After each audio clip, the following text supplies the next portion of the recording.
The guy I met is not the person who the night before the dinner shit-tweeted a bunch of nasty crap about how he thought this dinner was a bad idea. I really feel like this point needs to be made. They're the same person. When Bill Maher says, oh, the guy who says all those wacky things in public, he wasn't living there. He wasn't the man I had dinner with. Yes, he was. Yes, he was. And I know that maybe Bill Maher thinks that he's making some kind of meaningful statement or trying to offer some reassurance to people by saying, oh, don't worry. At one point in the monologue, he even says, oh, don't worry, everybody. A crazy person doesn't live in the White House, just a man who plays a crazy person on TV. So it's not as bad as we thought. Really, it's not as bad as we thought. A guy who chooses to behave in public the way Donald Trump chooses to behave. It's not as bad as we thought, because don't worry, it's all an act. He has self-control. He just is choosing not to exercise it. It's not as bad as we thought, everybody. Do you hear yourself? You sound like a mark. You sound like a sucker. You sound like someone who's being worked by a con man. And the worst part is, you know he's a con man. You've talked about it on your show. You know who he is. You know what he does. And not only did you let him do it to you, successfully, apparently, but then you went on your TV show and you described to the rest of us how he did it successfully to you without apparently even realizing that that's what happened. You got played, you got taken, you got conned, you got worked because you're a mark. Why did you have dinner with Donald Trump? Because, yeah, he's the president of the United States, but he's not just any president of the United States, is he? He's a fascist. He's a wannabe dictator. He's a criminal. He's flagrantly corrupt and incompetent. He's causing untold damage to the lives of millions of Americans. You even say, in your monologue, Bill Maher, you say, he's starting trade wars. He's disappearing people. He's ruling by decree. He's threatening judges. He's gutting the government with glee. We'll be critical about a lot of what he's doing, the trade war and disappearing people, ruling by decree, threatening judges, gutting the government with glee.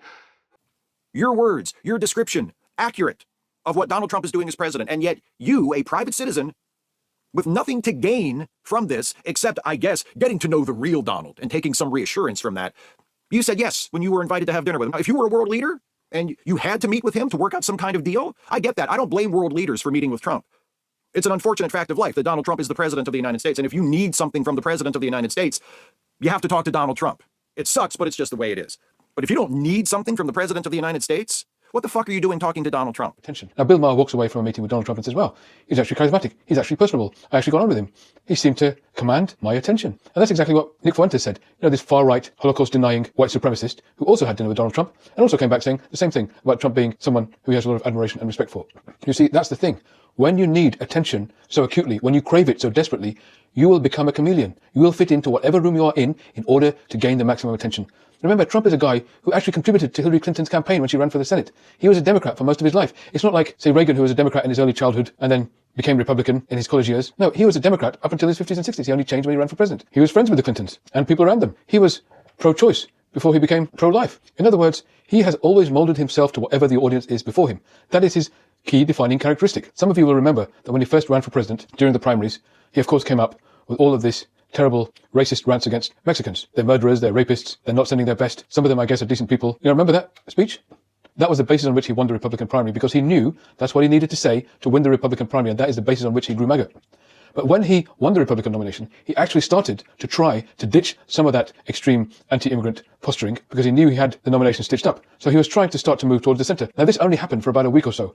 But I remember it very clearly because he actually even said during one of his televised performances, I'm turning, I'm starting to think differently about immigration. I remember this particularly because Ann Coulter had just written a book called In Trump We Trust. And after that speech, she said that she felt ashamed of the book she wrote. She felt like he trashed everything she wrote in it and had turned 180 degrees the other way. Because he was hit so hard by his fans on the right that he immediately realized he was losing his original audience, so he turned back to them and has never looked back since. But that is Trump's overriding defining characteristic.